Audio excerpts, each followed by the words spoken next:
Hello everybody, and welcome to a little bit of an aside video.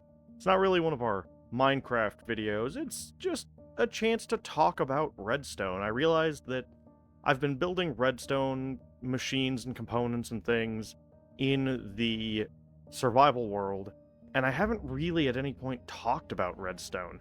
And Redstone is really, really interesting for people who are binary nerds. And I am. But this isn't a explainer for people who are already into Redstone. This is just looking at the different parts of Redstone and some applications of the different parts of Redstone as sort of a primer for people who are new to Redstone, specifically. So, we're going to start off from the very beginning at redstone dust, which can exist in one of two states as a dot or a cross, depending on how you want it when you right-click it. But that only works when it is a single redstone. When it is actually connected to anything, it by default becomes a line. So, what's the difference between a dot and a cross? If we, let's do it this way, right? Put a couple of blocks next to either of these. If I power this, it's a cross, it's pointing into the blocks next to it, so it powers them. What if I do that on the dot? No power. So, that's the important key difference between the redstone dot and the redstone cross. And it only matters when you have a single piece of redstone. If you have more than that touching each other, like I said, you can't get that kind of reaction. But what we can look at is the fact that if we have a redstone line pointing into an object, it powers, but certain redstone components, like our lever here, can redirect redstone signals. And because this is not pointing into it, just like with our dot here, does not power the lamp. And we see a couple examples of how a redstone component can be powered here, starting with a redstone line directly into the part, which powers it. We have a redstone dot here. It doesn't matter if it's a cross or a dot. In either case, a piece of redstone will power the block it's on.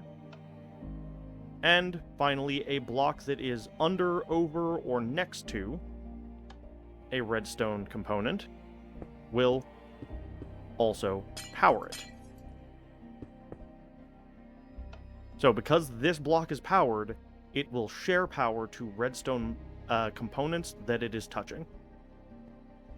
So that's the primary things that you need to know about redstone dust to start getting into basic redstone. What about torches? A torch is an always-on component, unless it's not. A redstone torch will turn off when you power the block it's connected to, whether it's under the block, off the side of the block, what have you. If you power the block that redstone torches are placed on, they will turn off and toggle state. Speaking of which, how much power do they put out? So redstone is built on a 4-bit binary type system. So that means that if we look at 4-bit binary real quick, right? You have functionally 4 switches, right? That's how we're going to look at it, because that's what it is. Everything is either off 0 or on 1, right?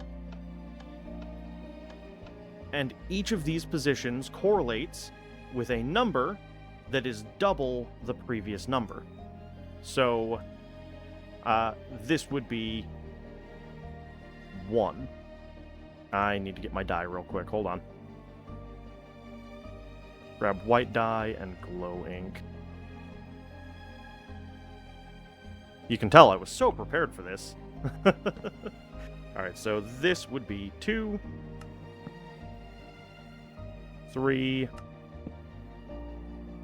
and 4, except those aren't actually the numeric representations, right? Instead, each one is double the value of the previous. I'm just going to dye each of these before I get into this explanation, right? So this has a value of either 0 or 1. This one has a value of 0 or 2. But we're going to double this, so this is not 3. This one will have a value of 0 or 4. And the final one, we're going to double again, will have a possible value range of 0 or 8. And you will add each of these together to determine your total. Typically, these would be in reverse order, but this is just for a quick explainer. Again, binary nerds this is not intended for you. Redstone nerds, this is not intended for you. This is just a basic explainer of why the value is either 0 or 15 from most redstone components, levers and torches. This torch lights up 15, does not light up the 16, does not get that far. But if you turn that torch off with a lever, it now has a value of 0, right? And that is because, in total, if we take 1, plus 2 is 3, plus 4 is 7, plus 8 is 15. So in a 4-bit binary system, you have 16 possible values ranging from 0 to 15. So that is why our redstone components put out, typically, in the case of your buttons, your levers, your torches, a signal strength of 15. But what if you need more than a signal strength of 15? What if you need your line to go further than 15 blocks? Well, that is where repeaters come in handy. This is 15 power. Or this is 1 power, it is the 15th block in the line. The repeater is taking in a power of 1. No matter what power you put into a repeater, it will put out a power of 15 and travel for another 15 blocks. So you can use these to extend your redstone signal. You can also use them to delay a redstone signal by a certain number of ticks and extend redstone signals. If you put a repeater here at a delay of 4 and you power it with a 1-tick pulse, it will turn that 1-tick pulse into a 4-tick pulse coming out the other side. Another thing that we can do with our repeaters is put another repeater into the side and we lock this repeater. This repeater, even if we remove power, will stay on because it's in a locked state. But if I remove that power, it now can turn off. So locking repeaters is a really useful mechanism that's not used in a lot of devices, unfortunately, but it is very useful and worth noting. A comparator will take in a signal and put out the same signal. So this is a signal strength of 1, this is a signal strength of 1. It doesn't carry on to this one. So that's the key important difference in this instance of how these two components function. But what else can we do with comparators? Well, pretty much any of these, as well as a ton of other components. I didn't want to get into a complete exhaustive list because that's already a relatively tall tower. Will put out a redstone signal when a comparator reads out of them based on how many items are inside of them. You can also use item frames, which will put out a signal of 1 to 8 based on what direction the item in the frame is pointing. So that is another very useful way to get a specific leveled signal. But what else can comparators do? This is just saying, oh, you have items give an output, and you could take a repeater off this and run it forever. But what if you want a specific value? Or you want to compare a specific value? So, give me a second here. Right now, this has 4 stacks of items. It is putting out a redstone signal of 3. 1, 2, and 3. This has 3 stacks of item and is putting out a redstone signal of 2. By pushing this signal of 2 into the side of this comparator, we are telling it to compare. And if this signal is equal to or greater than this signal, then we get an output of this signal. But the other thing we can do is we can switch this to subtract mode. And what that's going to do is take our signal of 3 here, subtract our signal of 2 here, and give us a signal of 1 here.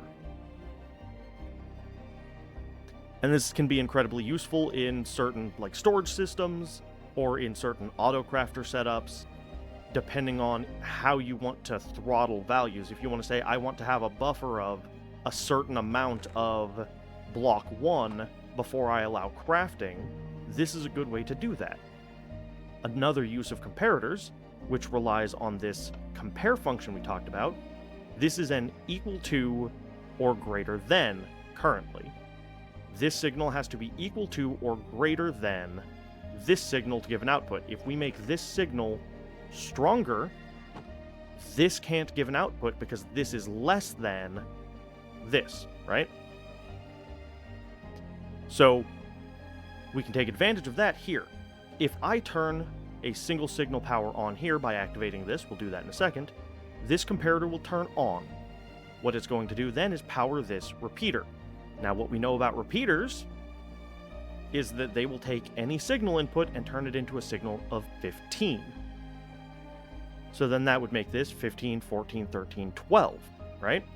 Well, the signal strength of 12 coming from this loop is stronger than a signal strength of 1 to 9 that you'll get out of this crafter. So when we turn this on, this comparator says, hey, this has a signal, turn on, that's a 1. This then says, oh, that 1 is now a 15, which puts a 15 into the side compare function of the comparator, turning it off. That then turns off the repeater, which allows the comparator to turn back on again because there's no signal into the side of it, which creates this clock. And this is what we use to create autocrafters, or part of what we use to create autocrafters, and also what we would use if we wanted to, say, build a item elevator with a dispenser or a dropper, where we are now taking and saying anytime there are items in this, flash a signal. And by doing so, you're able to output items. And we'll talk a little bit more about that in just a moment. Hoppers can be locked. This is an important note. Hoppers can specifically be locked from accepting inputs of certain kinds.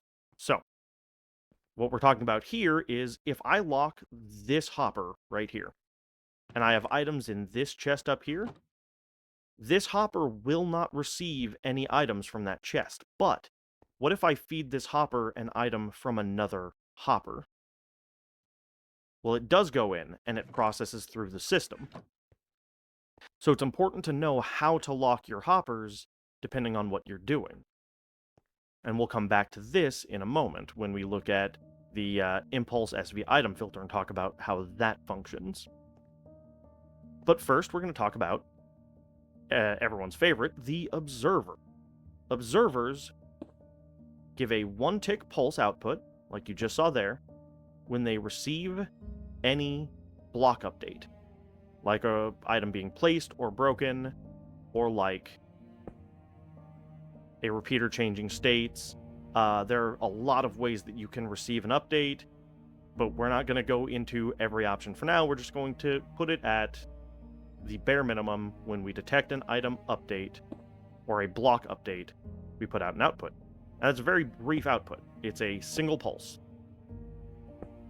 What if we need more than a 1-tick pulse? Well, we can put a repeater out of the back, and like we discussed before, if a repeater has a pulse length of 4 and it receives a single-tick pulse, it will put out a 4-tick pulse. That's what we're doing here with a 3-tick pulse. So this one, you will notice, stays on significantly longer than the 1-tick pulse we receive here. Another option is to use a copper bulb, which acts a little bit differently. See, if you use a redstone lamp, it will only be on when specifically powered. But a redstone lamp will change state and remain in that state until it receives power again. So, we're able to turn a lever out or a button output into a lever output, or this can be a note block, it can be a repeater, it can be any number of things. Anything that gives any kind of output we'll change the state of this and keep it on, and we can read a comparator output of if this is on or off. So let's turn that off again. Here, we take this comparator circuit that we created before, and we extend it slightly. We've got a block here that's going to power this crafter. What's this crafter here for? Well, when you want to create a specific output from a crafter, we're going to use our compare function on our comparator again. We are saying right now that only when there's an output of 9 or higher, only when every one of these is filled, which compares exactly to this, is it allowed to give an output. So at 7, it won't do anything. At 8, it won't do anything. At 9, it will activate.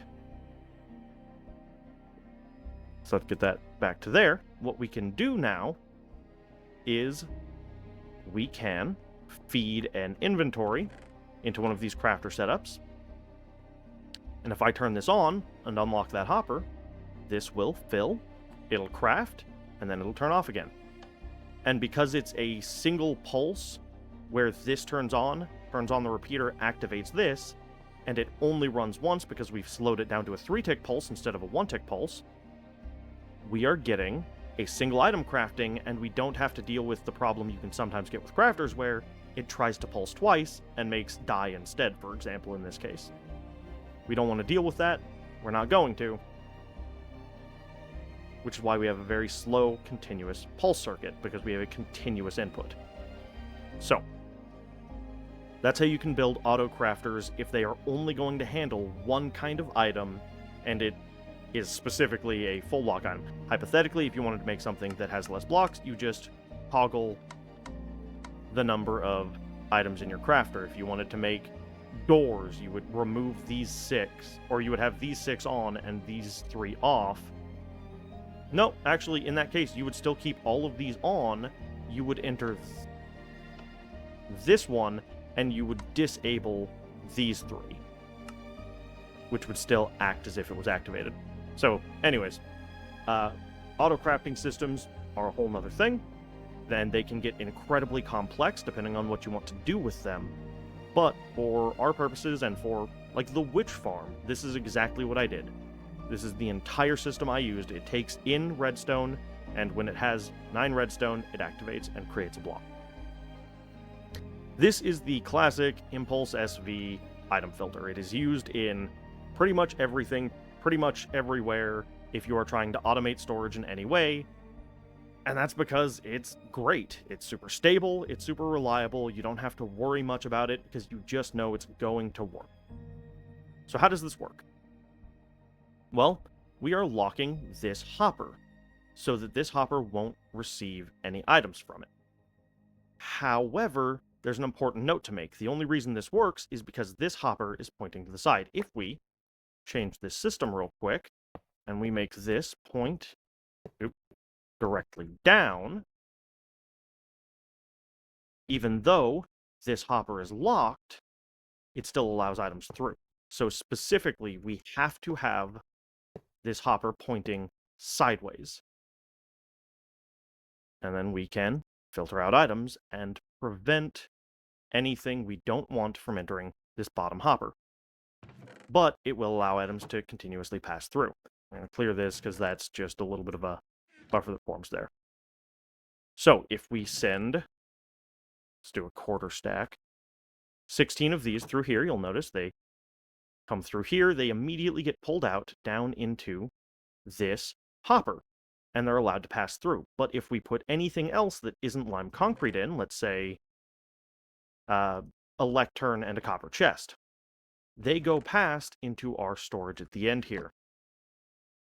Part of the reason these specific item filters are so good is because they are incredibly compact. They can be placed directly next to each other for every item that you need in a row, and they don't take many materials to build, especially once you have an iron farm. You can get hoppers incredibly easily, and those are the most expensive part of this.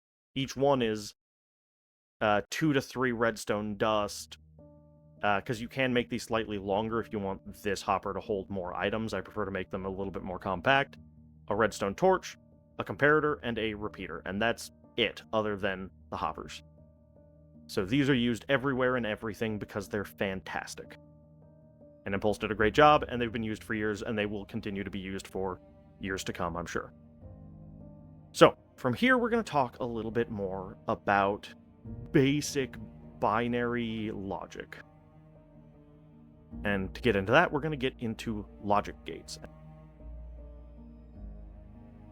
We're going to start with the OR gate.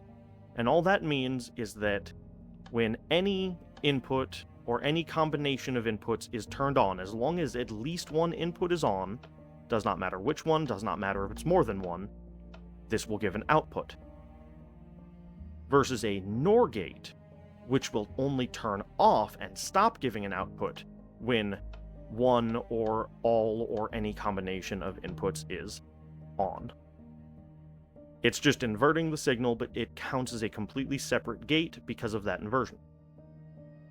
We see the same thing with our AND gate. This will only turn on if both inputs are turned on. Then we get a signal output. And our NAND gate is the exact opposite of that. It will only turn off when all signals are on. An AND gate, if you wanted a real-world comparison, is like a dual custody system where you have two switches or two keys or two required inputs for any kind of security system where two people have to activate something to cause a deactivation. You can also consider this as something for like a Redstone storage system. You can run an autocrafter only if both items that need to be used in the crafting process are available in the storage system. And so each of those would have a signal input that would then control your AND gate, and only when this AND gate is on does the system know you have the materials you need to craft that item. And a NAND gate is the exact opposite. If you just need an inverted signal for your system for whatever reason, you would use an AND gate. And then we have the exclusive OR gate. So an inclusive OR, right? Or either one on, but also and both on, will give an output.